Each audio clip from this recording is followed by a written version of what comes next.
Estamos ya cuánto, 22, ¿no? 22. Están entrando, tenemos 2 minutos más.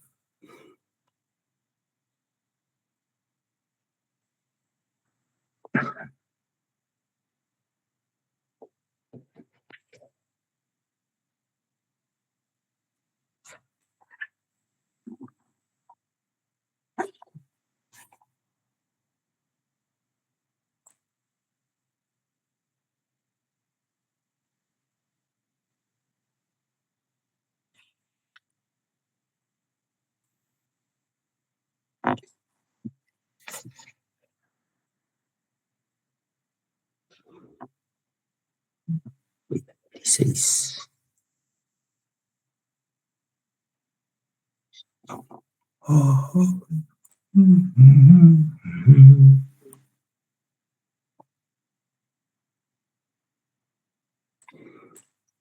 Bien, vamos a empezar.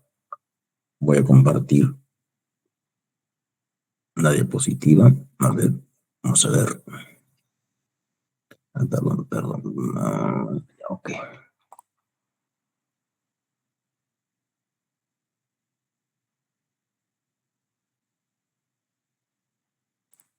Disculpe, doctor, habían compañeros que me avisaron que tenían entrenamiento. Le vuelvo a mandar la lista. Ya.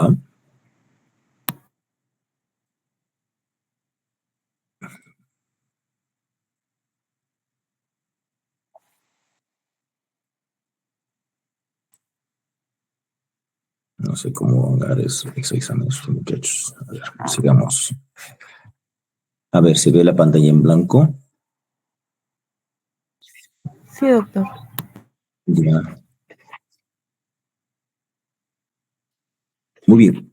Con esto cerramos entonces el curso con la medición, esta parte, mejor dicho, de el curso con medición de probabilidades.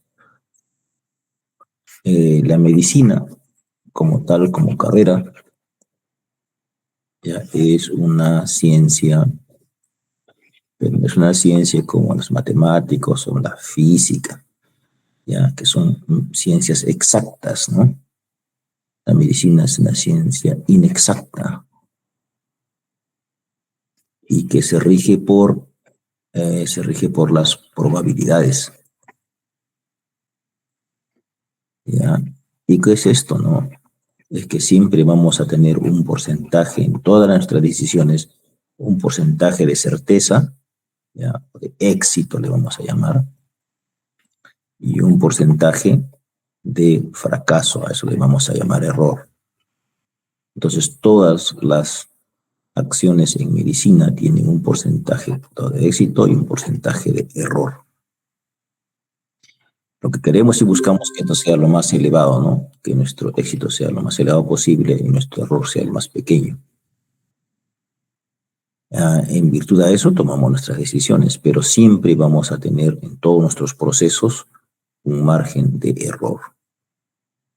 Porque las decisiones y los cálculos y los estudios en medicina que trabaja con hechos, ¿no? Trabajamos con fenómenos, hechos, ya, pues son imprecisos muchas veces, ¿ya? Y esto pues nos conduce a la probabilidad de que en cualquier momento nos encontremos con situaciones que no esperábamos. Y pues eso nos induce a tener una alta tasa muchas veces de error. Muy bien. Ahora, ¿cómo en medicina se mide las probabilidades? ¿Ya? ¿Cómo se mide? Se mide siempre entre un margen de 0 a 1. Ese es el margen de probabilidades de error. Obviamente que aquí entre 0 y 1 hay un infinito de puntos. Y hay una probabilidad que consideramos, un margen que consideramos de confianza, a lo que conocemos como intervalo de confianza o de éxito o de certeza.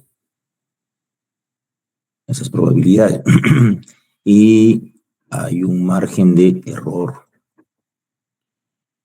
Consideramos que un margen mínimo de confianza como probabilidad es 95%.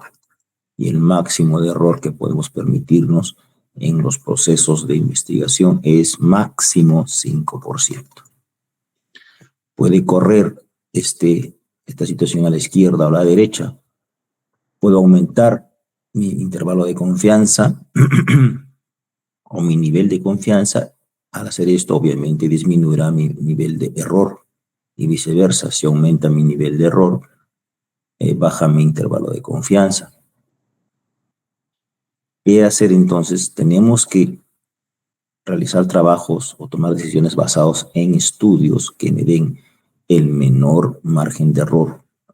Al darme el menor margen de error, 4, 3, 2, 1 o máximo 5, mi nivel de confianza permanece en un intervalo que es aceptado. ¿Ok? Un segundito, por favor.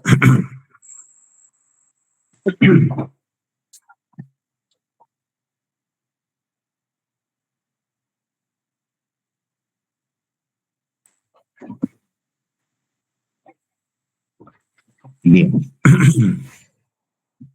Siendo así, entonces, ¿cómo es que en medicina entendemos mejor las probabilidades?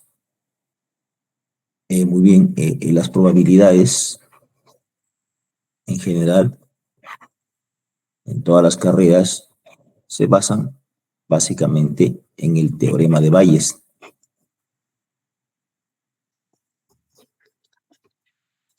¿Ya? Y en este teorema, que es bien complicado entenderlo, hemos logrado aterrizar que en los procesos de medicina que donde se aplica este teorema de Bayes son básicamente en las pruebas de tamizaje o de laboratorio. Entonces, si miramos el fenómeno del cómo es que se miden las probabilidades en medicina, pues mirando las pruebas de tamizaje, inmediatamente veremos cómo es que trabaja el teorema de Bayes. ¿Ya? Entonces los estadísticos, los que les gustan la estadística profunda, pueden entender y estudiar esta locura del teorema de Bayes. A nosotros nos interesa es cómo es que se aplica el teorema de Bayes. Y a través de las pruebas de tamizaje vamos a aprender cómo es que trabaja, y así trabajan en todos los estudios de predicción de probabilidades en medicina. Muy bien. Entonces empecemos por una prueba de tamizaje, ¿no? Vamos a entender las pruebas de tamizaje, y repito, entendiendo cómo trabajan las pruebas de tamizaje, veremos cuál es la lógica de las probabilidades en medicina. Empecemos de una forma didáctica y sencilla. Vamos a ver o suponer que ustedes están frente a un paciente, este es su paciente, y cual a él está enfermo o probablemente enfermo, y le solicitan un examen, ¿no? Un examen de laboratorio, ¿no? ¿Qué maneja? Vamos a poner la prueba X. La prueba X. ¿Ok? Le solicitan esta prueba al paciente, y obviamente pasado un tiempo, que puede ser de sangre, de orina, etcétera, pasado un tiempo, le entregan los resultados. Y existen dos probabilidades, ¿no? Empezamos ya a hablar de términos de probabilidades.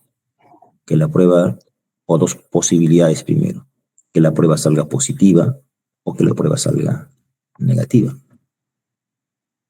Que la prueba X dé positivo o que la prueba dé negativo.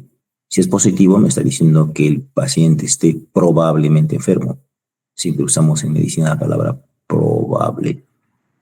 O que salga negativo y el paciente puede ser probablemente sano. Muchas personas se toman un examen y a veces profesionales un poco distraídos. Cuando el resultado le sale positivo, ya asumen esto como una verdad, no sabiendo que eso es una probabilidad. una probabilidad que esté realmente enfermo, o, o si me sale negativo, una probabilidad de que esté sano. Por eso es que en medicina no se afirma nada. Siempre se habla de posibilidades. Sobre todo si no lo puedes decir, al menos piensa lo que es así. Algunos colegas dicen, no, usted, señora, está enferma y usted se va a morir dentro de 6 meses. Entonces, hacer estas afirmaciones es totalmente irresponsable en medicina, irresponsable. Y les ha pasado a muchas personas, a muchos, incluso probablemente a muchos de ustedes, que han acudido a un colega y le han dicho, no, o sea, su enfermedad es esta es una discrasia sanguínea. Y no, ¿qué les costó decir? Es muy probable que sea esto. Habría que hacer más estudios para confirmar, elevar mi nivel de confianza si es positivo o es negativo el diagnóstico que le estoy dando. ¿Ya? Muy bien, volvamos al tema. Entonces, este paciente, su prueba puede ser que sea positivo o sea negativo el resultado. Ahora, si es que la prueba resultase positivo, realmente existen también otras dos posibilidades, ¿no? Que realmente, o sea, que en la vida real sea positivo, ¿no? La prueba puede dar positivo, pero en la vida real también puede ser positivo o puede ser negativo.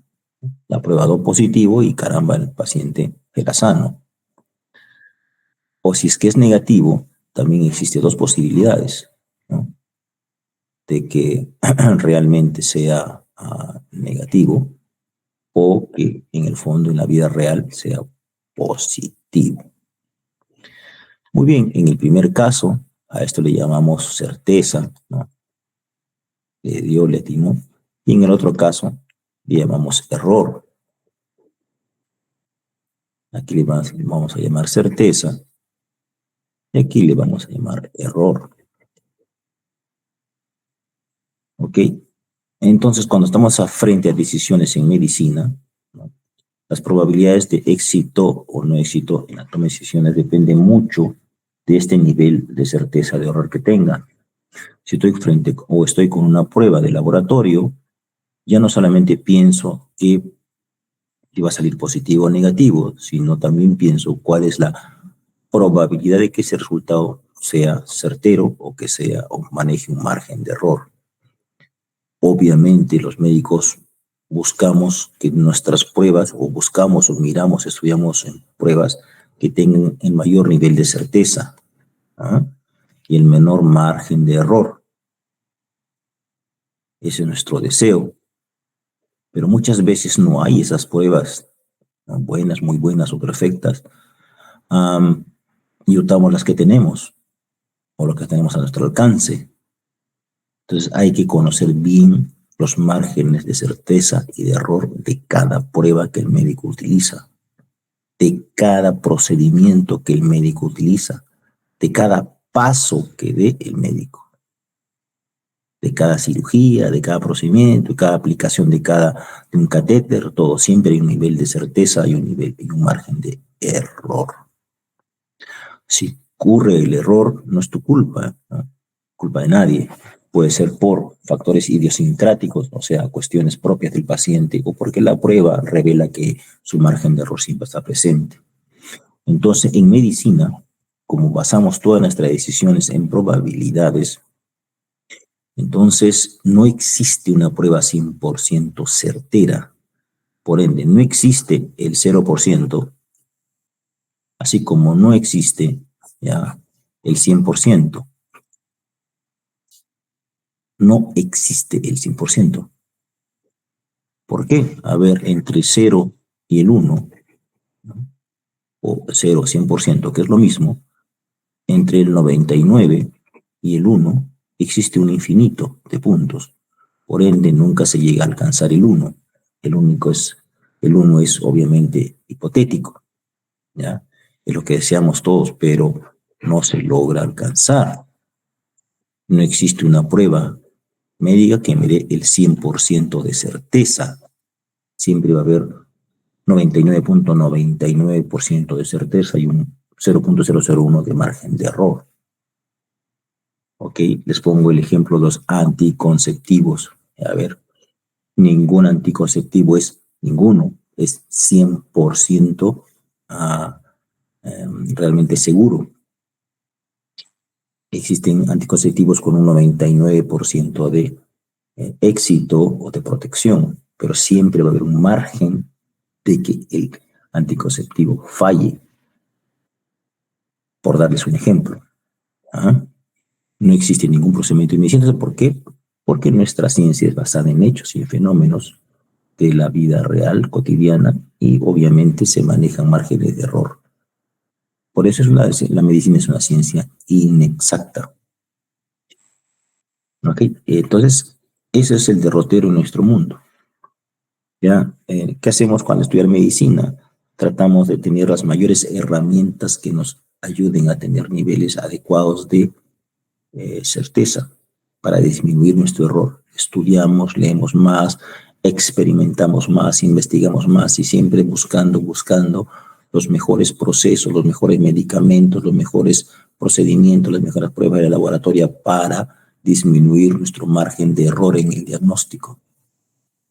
Y así ustedes se van a morir y van a nacer sus hijos y así y así, y van a seguir pensando de la misma manera. ¿Ok? Ni un fenómeno humano está libre o exento de la probabilidad de error. Por ende, si por ahí alguien te dice y tú le preguntes, oye, amigo, amor, lo que tú quieras, tu enamorado, le dices, ¿cuánto me quieres? Y él te dice, ya, yo te quiero 101%, ¿ya?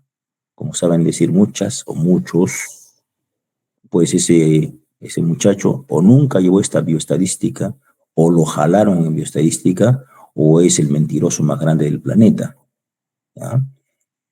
Entonces las probabilidades de siempre van a estar 0 y 1 y nunca es 100%. Entonces así pensamos los médicos y debemos de pensar los médicos, ¿ya? Las mentiras ya se lo dejamos por ahí a los poetas o los que usan ese recurso. Muy bien. Entonces, apegándonos a lo real, tenemos lo siguiente, que tenemos que conocer cómo es que calculo la probabilidad de certeza y nivel de error. Una vez dicho esto, entonces utilizamos a la investigación para ver si esa prueba X,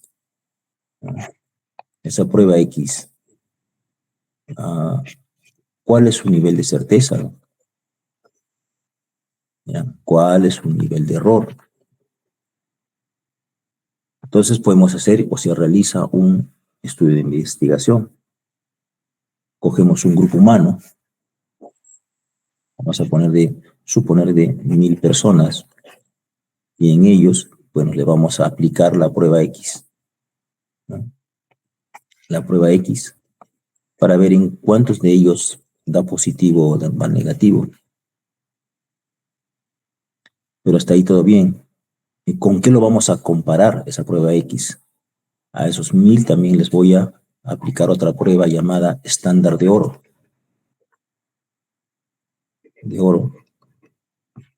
Que también va a haber un grupo que me da positivo y me da negativo a esa X enfermedad que estoy tratando de diagnosticar.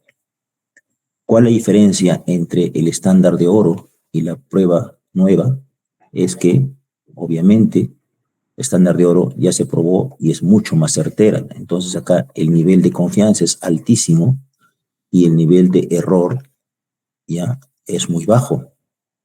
Si comparo entonces, si aplico las dos pruebas en esta población, podré conocer cuánto le acierta la nueva prueba X y cuál es su margen de error.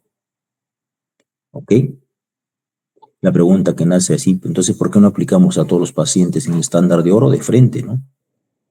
Por una sencilla razón. El nivel o el costo de un estándar de oro es mucho más elevado. En cambio, una prueba nueva, las que tratamos de trabajar, siempre buscamos pruebas que sean lo más asequibles a la población, que sean más baratas, más fácil de aplicar. Por ejemplo, en el COVID, que es un clarísimo ejemplo, cuando recién apareció, las pruebas diferentes que fueron apareciendo fueron aumentando su nivel de certeza poco a poco. Pero teníamos un estándar de oro que era la prueba molecular. A todo no le podíamos aplicar la prueba molecular, era muy cara. ¿Ya? Oscilaba entre $100 a más cada prueba. Entonces no se le podía aplicar la prueba molecular a todos. Además que requería de personal muy entrenado y laboratorios especializados. Y comenzaron a salir otras pruebas, ¿ya?, que al menos se acercaran a la verdad. Al principio, cuando empezó la epidemia, teníamos pruebas con un alto margen de error, pero tenían un nivel de certeza bajo, un nivel de confianza bajo, pero al menos era algo, a nada, algo teníamos. De ahí las pruebas en el mundo fueron creciendo en certeza,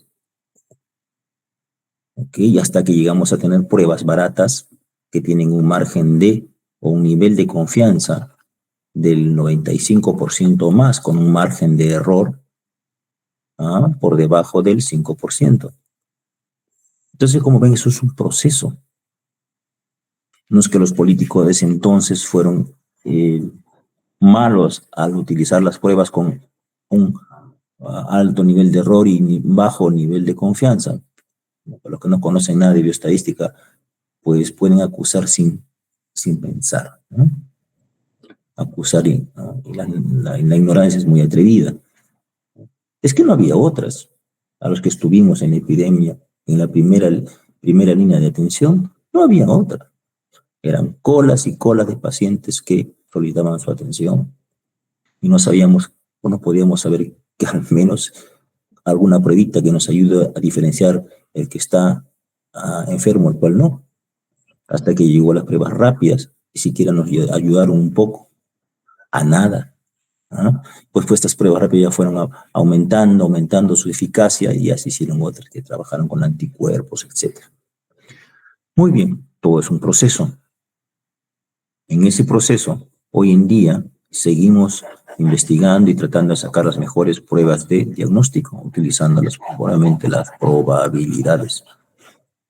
Entonces estamos frente a, si quiero probar en 1000 personas, si mi prueba X es buena, entonces lo tengo que comparar con un estándar de oro. Vamos a suponer que hago esta investigación, invierto mis solcitos, mi tiempo, me consigo estándar de oro, me consigo prueba de X y hago el experimento, la investigación. Luego de un tiempo, obviamente vamos a tener los siguientes resultados, ¿no? Esos resultados obviamente se van a resumir en una tablita llamada tablita de 2x2. ¿Ya? Esa tablita es la que resume todo. De ahí vamos a aprender cómo es que se calculan las probabilidades, que son muy sencillas en el fondo. Entonces, aplicamos una tablita. Ya acá vamos a tener en un lado, obviamente, la prueba X. Acá está la prueba X. Y va a haber un grupo que da positivo y un grupo que da negativo, obviamente. Y aquí vamos a tener el total. Ahí está. Muy bien. ¿Listo? Vamos a suponer que dieron positivo la prueba a 800 personas de las 1000 y 200 dieron negativo.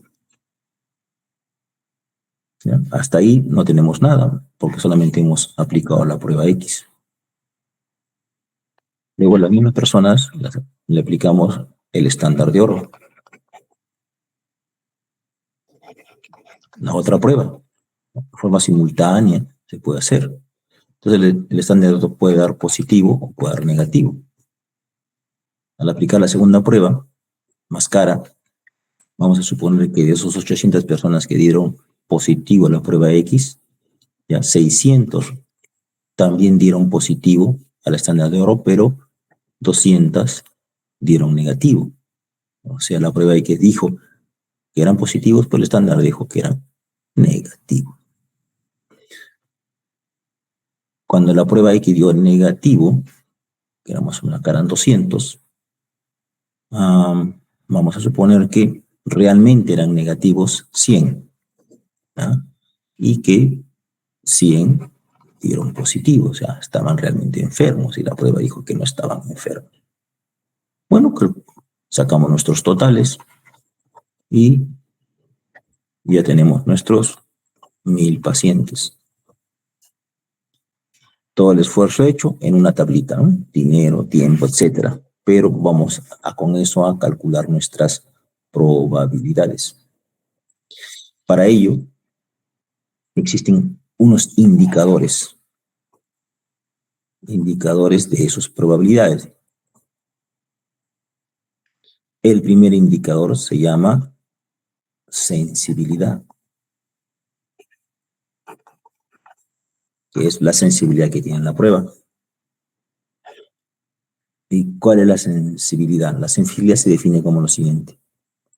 Es la capacidad que tiene la prueba, en este caso la prueba X, la capacidad que tiene la prueba de detectar a los verdaderamente enfermos. ¿Cuál es la capacidad que tiene o cuál es la probabilidad que tiene esta prueba de detectar a los que realmente están enfermos? ¿No? O sea, achuntarle, o en otras palabras, coincidir con el estándar de oro. ¿Cuál es la probabilidad que tienen para coincidir con el estándar de oro? Entonces miramos esa tablita. Dice cuál es la probabilidad que tiene la prueba de detectar a los verdaderamente enfermos. ¿Cuáles son los verdaderamente enfermos en este grupo de 1000 personas? Son los que dieron obviamente positivo al estándar de oro. Aquí. ¿Cuántos son estos? Son 700, ¿no? Son 700. 700 son verdaderamente enfermos. ¿Y en cuántos de ellos, de 700, la prueba le atinó? Dijo, sí, también están enfermos. Fueron que están en 600. La prueba dijo, 600 son positivos, son 600. ¿No? De esos 700 en cual el estándar dijo están enfermos, de esos 700, 600, la prueba también coincidió con el estándar de oro. Pongo aquí. Entonces ya tengo mi probabilidad. Solamente tengo que dividir 600 entre 700. Y sale, obviamente, 0.85. Puesto esto en porcentaje, sería 85%. Esa es mi probabilidad de certeza de mi prueba. Entonces tengo aquí que la sensibilidad de mi prueba es igual a 85%. Listo. Es la capacidad de detectar enfermos en mi prueba. Muy bien. Ese es el primer indicador. El segundo indicador,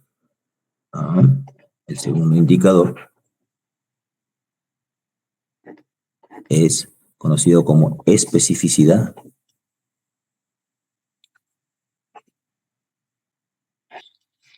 Aquí se define igual con una razón. Esa razón se conoce como lo siguiente. Es la capacidad que tiene la prueba de detectar a los verdaderamente sanos. ¿A cuántos sanos descarta, encuentra, ubica esta prueba? En otras palabras, ¿cuál es la probabilidad que tiene la prueba de dar negativo y coincidir también con los negativos que dice el estándar de oro? Muy bien, para esto miramos nuestra tablita y le preguntamos dónde están los verdaderamente sanos. Están aquí. El estándar de oro dice que hay 300 que son sanos. De esos, ¿cuáles dicen o cuántos dice la prueba que son también sanos? Aquí está, aquí está. Ahí coinciden negativos con negativos. Entonces, pongo acá, verdaderamente sanos son 300. Y la prueba dijo que también eran sanos, solamente de esos 300, 100. Al hacer nuestra división, ya sale 0,3333. Dicho en porcentaje sería 33%. La especificidad de mi prueba es de 33%. La capacidad que tiene mi prueba de detectar, la probabilidad con la cual detecta a los verdaderamente sanos es del 33%. Muy bien, ya tengo mi segundo indicador. Me voy con mi tercer indicador de probabilidades. Se llama el valor predictivo positivo. ¿Cómo se entiende eso? ¿Qué es el valor predictivo positivo? Es la capacidad, noten, por eso hablo lento, es la capacidad que tiene la prueba de detectar a los verdaderamente enfermos, dado que, va primero, dado que primero se asume que está enfermo, dado que la prueba X dio positivo. A ver, entonces arranca todo, valor predictivo positivo. Dado que la prueba dio positivo, ¿en cuántos la prueba dio positivo? En 800. Ya estamos pensando al revés. La prueba dio 800, dijo que eran positivos. Pero de esos 800 que dieron positivos, ¿cuántos realmente lo son? ¿Ah? Pensamos al revés. Primero, de los enfermos, verdaderamente enfermos, ¿cuántos la prueba dijo que eran enfermos? Acá, de los que dijo la prueba cuántos eran enfermos, ¿cuántos realmente lo son? Entonces, facilito, dividimos, hacemos la división, dividimos por 600 entre 800 y sale 0,75. Expresado en porcentaje sería 75%. Entonces el valor predictivo positivo de la prueba es 75%. Listo, ya tengo mis 3 indicadores básicos. Existe también el valor predictivo negativo, pero no se utiliza casi nunca. Básicamente se utilizan estos 3. Entonces, si viene un paciente y le tomo una prueba, volvemos a mi paciente, le tomo la prueba, ¿cuál de los 3 indicadores se me viene primero a la cabeza? El valor predictivo positivo, no quiero predecir si está enfermo o no. Y veo, pues, caramba, si me da prueba da positivo, da negativo, ¿cuál es la probabilidad realmente que esté enfermo este señor? ¿Ya? Entonces, 75%. Después que ya pasan, llegan los resultados, todo, a priori quiero hacer un estudio en la población, sabré que esta prueba tiene un valor de sensibilidad de detectar solamente al 85% a los verdaderamente enfermos y de 33% a los verdaderamente sanos. Y si viene mi paciente y le pido la prueba, es muy probable que si viene un paciente, ¿no?, que solamente que tenga un nivel de confianza del 75% de ese resultado. Señores, con ustedes las probabilidades. Ahora, obviamente, esta prueba, la prueba X, me salió sensibilidad 85, 33% de especificidad y 75. Como ven, si lo comparamos con el 95% de nivel de confianza mínimo que debemos aceptar, está muy por debajo. Entonces, esta prueba no la indico, no la compro, ¿no? Probabilidad tiene alto margen de error. Solamente detecta al 85% de los enfermos, al 33% de los sanos. O sea, muchos sanos pasan por enfermos. Si viene un paciente y cuando dé sus resultados, el nivel de confianza solamente es 75% y probablemente que el error o que me equivoque le dé una falta noticia de un 25%, acusándolo como enfermo. Entonces esta prueba no debería usarse.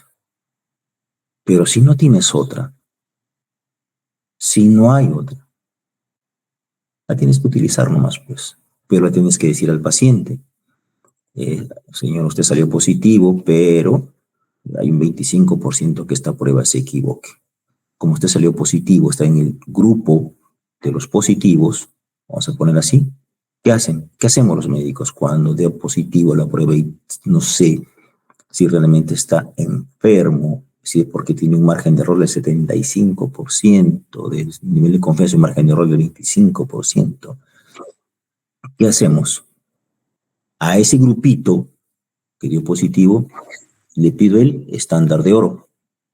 En él ya gasto ese poquito más de dinero y le decimos, señora, necesitamos una prueba confirmatoria. ¿Qué estoy haciendo con la prueba confirmatoria? Elevar mi nivel, buscar una prueba que me eleve el nivel de confianza.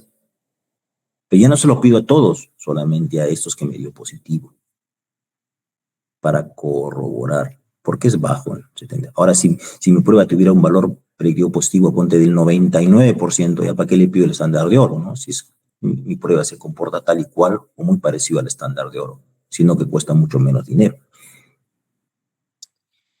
Ese es el juego en la medicina para todas las pruebas y procedimientos cuales nos vamos a enfrentar en la vida. Entonces, cuando hagamos un procedimiento o utilicemos un medicamento o utilicemos una prueba, pensemos siempre en su nivel de error primero, en el nivel para no hacer daño y para minimizar los riesgos, el nivel de certeza, ¿no? A ver, ¿no? Buscando la sensibilidad que tuvo con investigaciones realizadas, las especificidades que tuvo con investigaciones realizadas y el valor predictivo positivo, ¿no? Con investigaciones realizadas. Entonces, como el médico se nutre de esta información, ya, uno es investigando, y si no investigo, tengo que ir a leer las publicaciones y enterarme. Se llama mantenerme actualizado. Hay muchos colegas que utilizan pruebas que ya están desechadas porque no se actualizan y aparecen nuevas pruebas que sí me van a ayudar. Muy bien. Entonces, jóvenes, eso es todo por ahora. No sé, el próximo martes, hasta aquí es el examen. ¿Ok? Preguntas finales.